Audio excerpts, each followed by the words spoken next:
ఇప్పుడంటే pregnancy pillows అని, maternity wear అని అండ్ నర్సింగ్ బ్రాస్ అని ఉన్నాయి. కానీ మరి అప్పట్లో మన పెద్దోళ్ళు ఎట్లా సర్వైవ్ అయ్యారా ఇవన్నీ లేకుండా అనిపిస్తుంది. ఇప్పుడు వీడియోలోకి వస్తే నా ప్రెగ్నెన్సీ జర్నీ కొంచెం ఈజీగా అండ్ కంఫర్టబుల్ గా చేసుకునే ప్రయత్నంలో తీసుకునేదే ఈ ప్రెగ్నెన్సీ పిల్లో.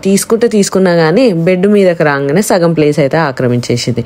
ఇక నేను మా ఆయన దీనికోసం ఆ ప్లేస్ నీది, ఈ ప్లేస్ నాది, ఈ ప్లేస్ ఇంత, నీ ప్లేస్ ఇంత అని చెప్పేసి గొడవ అయితే పడ్డాం.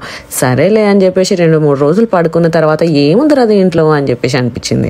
సరే పోనీ అని చెప్పి ఎట్లా యూజ్ చేయాలని చెప్పేసి కనుక్కున్నాక దీని మీద పడుకునే విధంగా పడుకుంటే 6th, 7th, 8th, 9th ఈ నెలల వరకు చాలా కంఫర్టబుల్ గా అయితే వేసింది.